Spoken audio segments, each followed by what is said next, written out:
Pues ya es miércoles y es momento de hablar de pensamiento matemático en Jóvenes en TV.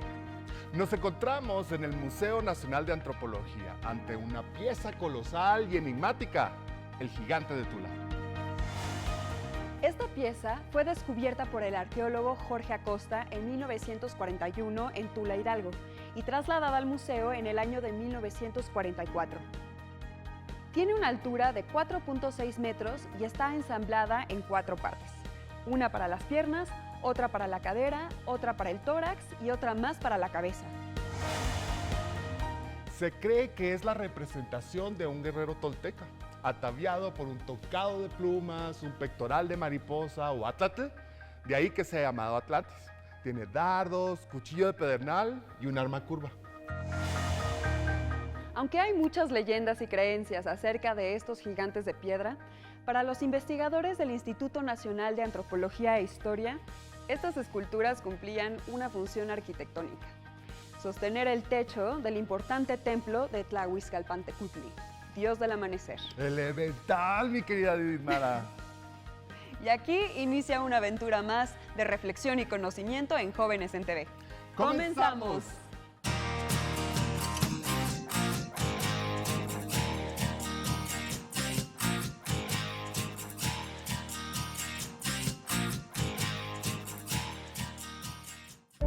Estamos aquí Ernesto y yo para tratar de doblar esta hoja de papel más de 12 veces. ¿Creen que lo logremos? Claro que lo lograremos, somos poderosos. A ver, ¿No? vamos A ver, una. ¿Tú los doblas así como bien exacto o hay más o menos? Pues sí, sí trato. 2, 2,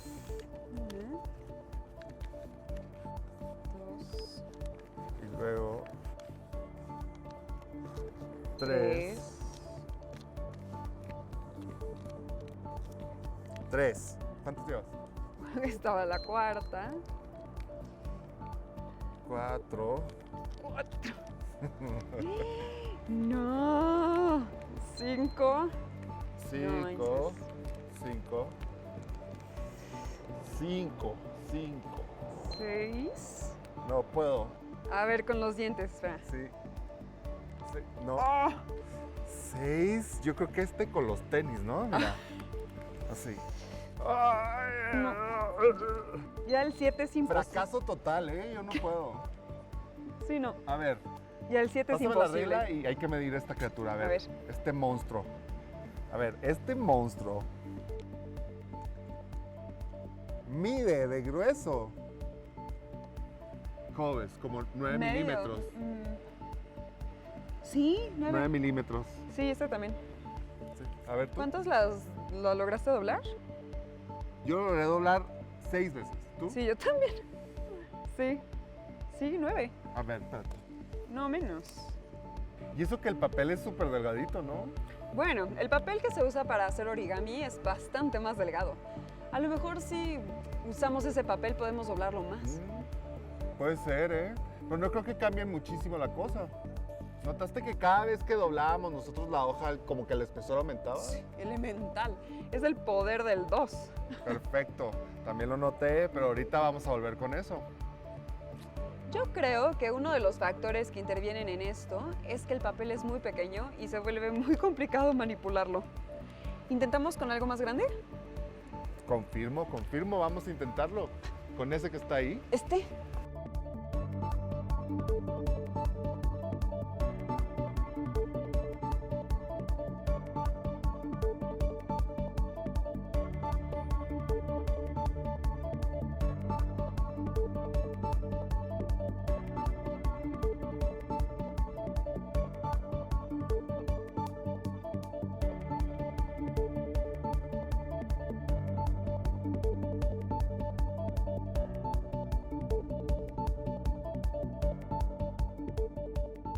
Ahí está. Ahí. Así como 3 centímetros. 3 centímetros. 3 centímetros. Bueno, ahora vamos a intentarlo con papel de baño porque es bastante más delgado. Vamos Ok. a ver cuántos dobleces logramos hacer. Ok. Venga.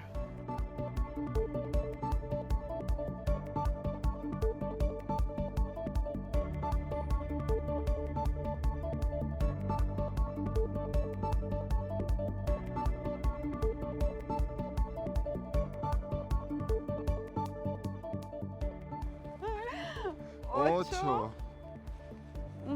Ya, 8. No se puede. Sí, no, ya esto es un pañal. 8. 8 veces. Eso fue. 8 ¡Qué veces. increíble! O sea, Britney 12, nosotros 8 con el papel sanitario. sí, no. Nuestro engendro de papel mide 3 centímetros y lo doblamos 7 veces. Pues no, Ernesto. 12 veces es demasiado. ¿Hay alguien que lo haya doblado tantas veces? ¿Cuánto mediré ese engendro? Yo no te voy a decir, pero mira esta cápsula. En el 2002, Britney Gallivan estaba en la preparatoria y rompió un récord Guinness, que todo tiene que ver con matemáticas. Esta joven estadounidense se dio a la tarea de doblar un papel 12 veces. Tal vez te parece poca cosa, pero no lo es. Tomó un rollo de papel de baño de 1 kilómetro y 219 metros de longitud. Lo dobló a la mitad. Luego esa mitad la volvió a doblar a la mitad y de nuevo a la mitad. Y lo hizo de nuevo. Y así lo hizo 12 veces. De manera empírica, se sabía que este proceso podía hacerse solamente 8 veces. ¿Te imaginas las caras de todos cuando llegó a 9 dobleces? ¿A 10? Uf, ¿a los 12? Probablemente toda la audiencia y los jueces vitorearon de emoción. Bueno, tal vez los jueces no, porque se supone que son imparciales, pero seguro que su familia y amigos sí. El espesor del papel doblado es del tamaño de su pecho. ¿De qué espesor sería si hubiera podido doblarlo una vez más? Britney ostenta el récord por hacer este origami de manera demostrativa, pero ella fue un paso más allá y presentó una fórmula para calcular el espesor que tendría el papel al doblar una hoja un número determinado de veces. Supongamos que el grosor del papel es T y que N representa el número de pliegues que queremos hacer en una misma dirección. Entonces, ¿qué tan larga es la tira que necesitamos? Si la longitud de la tira la representamos con la letra L, tenemos que... Ahora, ¿qué tan espeso será el papel una vez doblado? Bueno, pues esta chica californiana también propuso una fórmula. Llamó W al espesor que tendría el resultado de sus dobleces. El grosor del papel es T y N es el número de pliegues. Así que tenemos que... Tengo que advertirte que estas fórmulas funcionan perfectamente para tiras de papel, pero no sirven para los papeles cuadrados. Este récord todavía no se ha roto. ¿Cuáles piensas que son las razones por las cuales sigue siendo la campeona en el doblado de papel? ¿Viste que el papel que usó Britney para establecer el récord era muy delgado? Bueno, casi como nuestro papel de baño, nada más que el de ella era más largo. Por eso nosotros tuvimos un límite muy pronto, ¿no? ¿Tendrá que ver eso? ¿Cuántos grosores de papel habrá? ¿Para qué se usan los diferentes tipos de papel? ¿Existirá un papel más delgado que el del origami? Ya sé qué preguntarle, ¿vamos? Vamos. Vamos. El día de hoy tenemos como invitado a Fernando Mena Arellano, que es director de Publigraphic. Hola Fernando, buenas tardes. Hola, ¿qué tal? Buenas tardes. Gracias por aceptar la entrevista. No, gracias a ustedes por invitarme.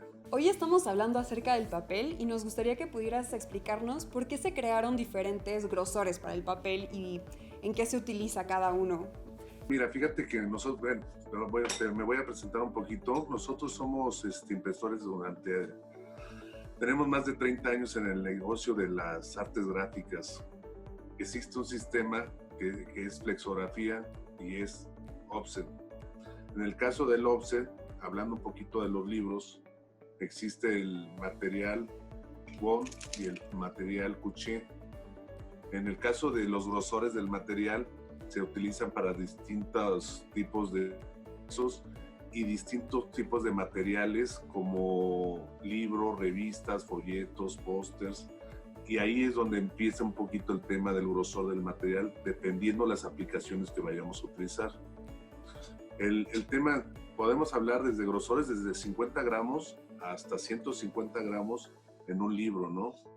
Los convencionales, normalmente un libro para la SEP, por decir algo, son materiales normalmente entre 75 gramos y 90 gramos. Eso es lo que más o menos se ocupa dentro del medio del libro, de texto gratuito, ¿no? Ah, ok. ¿Ese podría decirse que es la medida estándar, el grosor estándar? Es una medida estándar para libro, porque por ejemplo para revista puede ser 90 gramos, puede ser 135 gramos, dependiendo del tipo de diseño y modelo de la revista o del libro o del folleto que se quiera utilizar, ¿no? De hecho, los grosores se dan en base, ahora sí que al diseño del producto. Ok. Y dentro de la industria del libro, ¿cuál ha sido el grosor más delgado que has ocupado y cuál ha sido el más grueso? ¿Para qué los has utilizado? Un gramaje muy delgado, por ejemplo, que es una Biblia, se utilizan 50 gramos. Es súper delgadito, ¿no? Por ejemplo, un libro de texto gratuito anda entre 75 y 90 gramos y, por ejemplo, ya una enciclopedia puede llegar hasta 150 gramos, ¿no? O sea, un material muy, muy grueso. Y es importante, supongo, que considerar el grosor del papel a la hora de imprimir, ¿no? ¿Qué implicaciones tiene? Mira, como tú sabrás, hay materiales que se utilizan en diferentes ámbitos. Por ejemplo, el papel bond se utiliza normalmente para un libro de texto gratuito. Hoy en día, por ejemplo, hay los papeles satinados, tienen kaolín y ese material lo que tiene se utiliza mucho para la revista, que son papeles brillantes o mates, pero son más lisos, ¿no? El papel bond es más absorbente y tiene una mayor porosidad, ¿no? Como tal. Okay. ¿Y se puede saber cuántas micras mide de ancho cada gramaje? Bueno, fíjate que normalmente en México se utilizan, son gramos por metro cuadrado. Y las medidas estándares por ejemplo, para libros, para la parte editorial, 57 por 87 son 8 cartas y 70 por 95 son 8 oficios.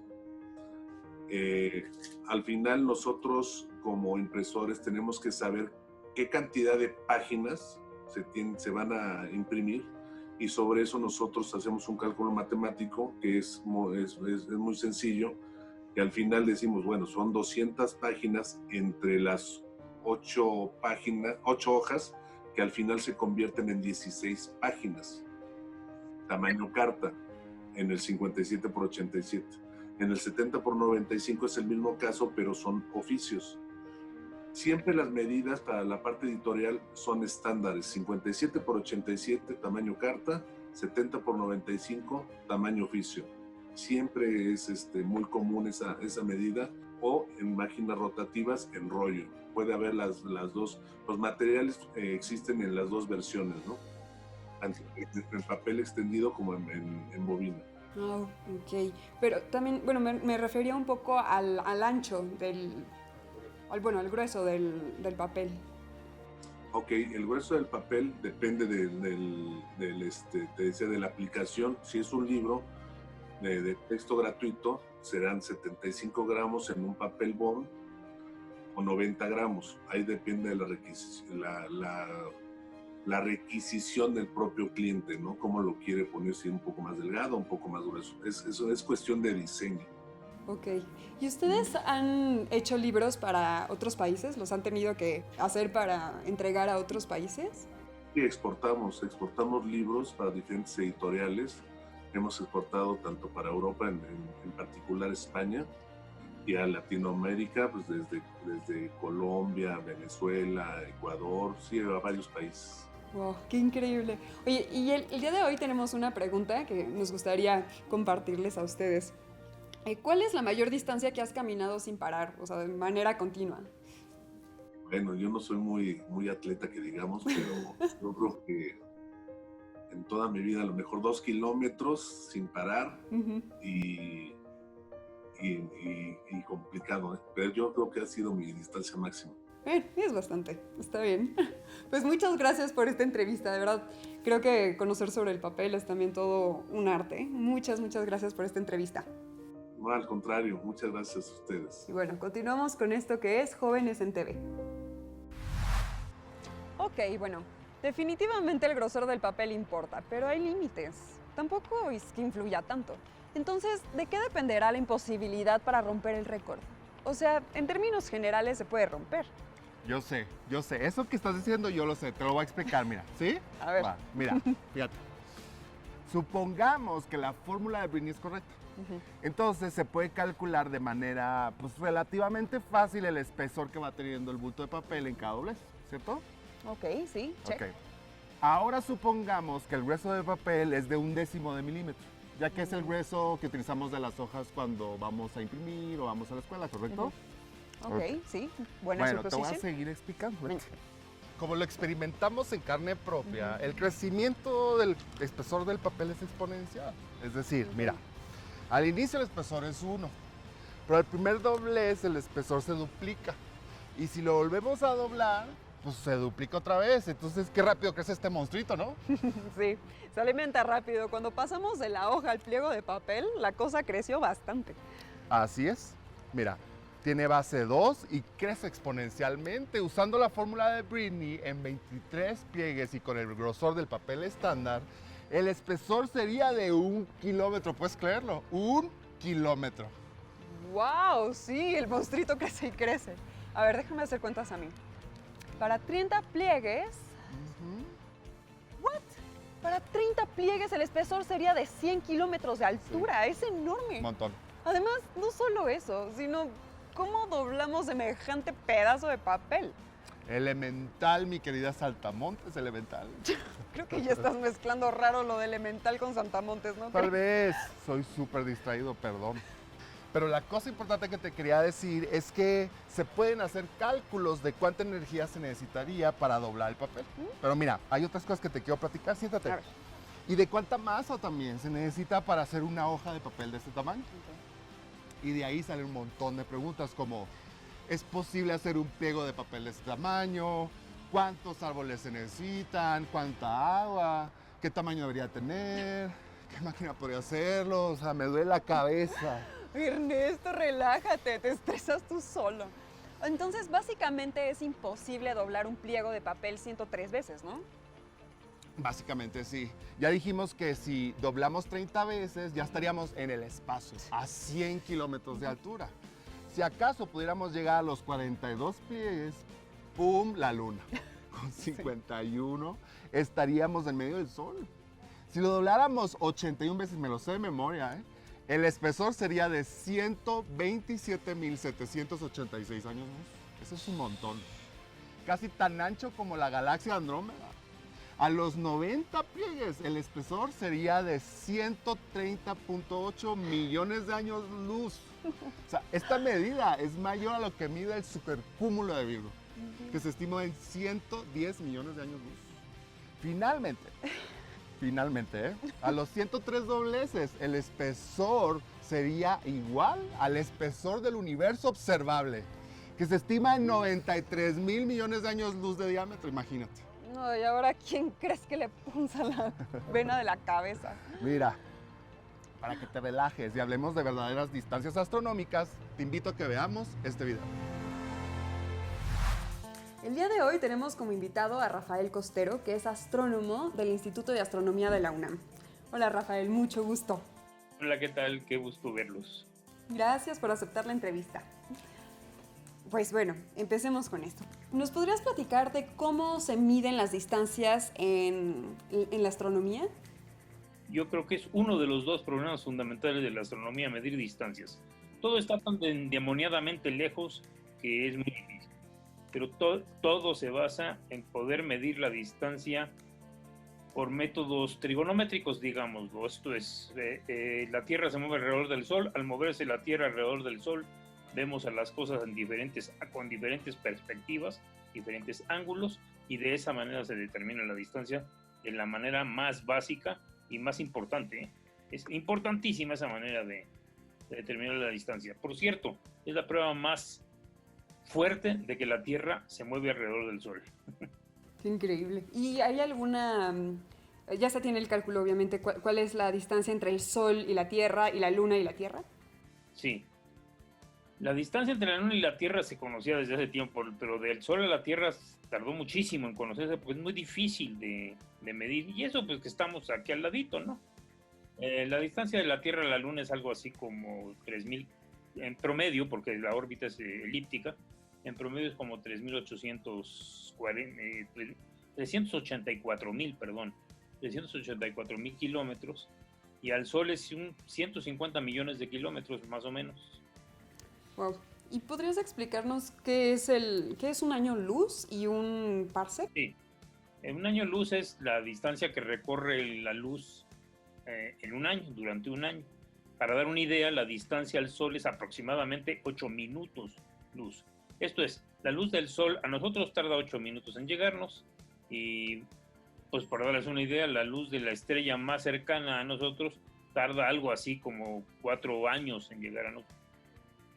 Y eso a 300.000 kilómetros por segundo. Cada segundo se recorren 300.000 kilómetros. Esto es, la distancia a la Luna es un poquito más de un segundo luz. ¿Y el parsec? Ok, el parsec es la manera de medir distancias a estrellas. El parsec se basa precisamente en esto del movimiento de la Tierra alrededor del Sol. Al moverse la Tierra alrededor del Sol, si nosotros vemos una estrella que aparentemente cambia de posición como un segundo de arco, en realidad como 2 segundos de arco para hacer desde un lado de la órbita de la Tierra hasta el otro, entonces está un parsec. ¿Y por qué? ¿Por qué 2 segundos? ¿Por qué les digo que 2 segundos de arco? Porque es la mitad de eso. El parsec lo que mide en esencia es el radio con el que se vería la órbita de la Tierra vista desde una estrella. Un poco más de 4 años luz, un parsec. Pero es muy útil, astronómicamente es muy útil. Para un ser humano vulgaris es igual, porque no significa nada. Ok. ¿Y ya se tiene algún cálculo de cuál es la dimensión que tiene nuestra galaxia? Sí, cómo no. Es muy difícil, por cierto, saberlo, pero ya se tiene una idea bastante clara que nuestra galaxia mide aproximadamente, pues, de un lado hasta el otro, mide como 100.000 años luz. De un extremo de la galaxia al otro tarda 100.000 años en llegar la luz. Y ya se tiene también, se conoce cuál es la distancia que tiene nuestra galaxia a otra. Sí, eso es muchísimo más difícil, por cierto. No voy a explicar cómo se hace porque es largo, tomaría muchísimo tiempo, pero es muy interesante. Es un trabajo detectivesco prácticamente, y se conoce bastante bien. La distancia a las galaxias cercanas se conoce bastante bien. La más cercana, por eso, es la nube mayor de Magallanes, que desde la Ciudad de México, por ejemplo, apenas se alcanza a ver. Desde el sur de la República Mexicana se ve bastante mejor, y desde el norte no se ve esa galaxia. Es la nube mayor de Magallanes, y ella está, qué sé yo, como a, pues si bien me acuerdo, 170 mil años luz. 170 mil años luz, ¿eh? Y quieren que hagamos viajes espaciales, ¿y cómo no? No me imagino, ahora para complicar más las cosas, ¿hay alguna, ya se tiene como alguna aproximación de cuál es la dimensión que tiene el universo? Sí, pero eso desde luego es extraordinariamente difícil de medir. Entonces, sin embargo, es muy fácil de imaginar. Ok. Si el universo tuvo un origen, como se cree, el universo nace con la gran explosión. Bueno, esa gran explosión sucedió hace, qué sé yo, 13.800 millones de años. Entonces, el universo no puede medir más de 13.800 años luz, porque simplemente no había luz antes. Claro. Entonces, es muy simple. El concepto es muy simple. Ahora mídelo. Está canijo. No se puede medir, inclusive, porque pues, en ese momento no había nada que verse. Entonces, lo que uno está viendo sucede ya después de la gran explosión, algún tiempo después. Pero bueno, eso ya es meternos en problemas de cosmología. ¿Podrías platicarnos un poquito de cuál es la mayor distancia a la que ha llegado un artefacto humano? Son las naves Voyager y las en fin, naves como esas que pasaron por planetas y luego fueron lanzadas, poco a poco se fueron lanzando hacia el exterior del sistema solar. Ok. Entonces, qué sé yo, ahorita la nave más que está más lejos está, qué sé yo, como, pues no lo sé, como 150 unidades astronómicas. Esto es, está 150 veces más lejos que el Sol. Y eso es lo más lejos que hemos llegado. Que no es mucho. Ok, es una cantidad modesta. Por cierto, la unidad astronómica es una unidad muy importante, ¿verdad? Por muchísimo tiempo, pero por mucho tiempo, desde la época antes de Galileo y antes de Copérnico, se podía conocer la distancia a los planetas, pero en unidades astronómicas. O sea, en la unidad que es la distancia de la Tierra al Sol. Una unidad astronómica son 150 millones de kilómetros. Y así se conocían la distancia a los planetas, en esa unidad. Y por eso era tan importante medir la distancia al Sol, porque entonces conocías la distancia a los planetas en una unidad pues, terrestre, ¿no? Como kilómetros, por ejemplo. ¿Podrías platicarnos por qué se dice que la astronomía estudia el pasado? Sí, claro. Como ya les decía, por ejemplo, la distancia al Sol son 8 minutos luz. Quiere decir, lo que estamos viendo del Sol sucedió hace 8 minutos. Bueno, eso está aquí a la vuelta de la esquina. Lo que estamos viendo de la Luna sucedió hace un segundo. Pero lo que estamos viendo qué sé yo, de la nube mayor de Magallanes, por ejemplo, pues sucedió hace 380 y tantos, qué sé yo, como 362,000 años luz, 362,000 años. Hace 362,000 años. Entonces, así cada cosa va cuanto más nos vayamos alejando, más atrás en el pasado estamos viendo en realidad, y eso es inevitable. Okay.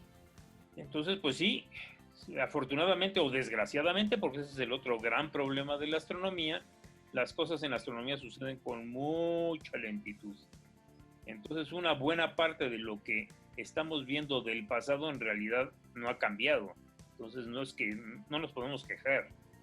No es muy diferente el pasado cercano al pasado, al presente actual. Y bueno, ya el pasado lejanísimo, pues no, ya así eso sí es distinto. Es muy diferente. ¿Okay?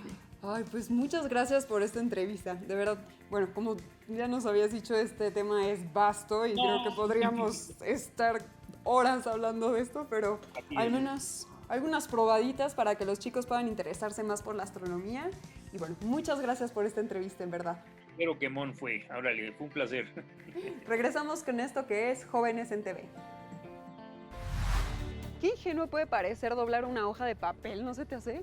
Mira cuántas implicaciones y cálculos, tanto como las matemáticas que hay detrás de las formas y la geometría del arte prehispánico. Sí, así es esto. A veces hasta lo sencillo tiene profundas implicaciones, ¿no crees? Yo creo que hasta empezaré a hacer apuestas en la escuela. A ver, apuéstele. ¿Quién cree que puede doblar una hoja de papel 12 veces? Yo sí me hago de un dinerito. Oye, eso es medio ilegal, pero muy divertido. Bueno, que sirva de algo saber estas cosas de matemáticas, ¿no crees? Puede ser.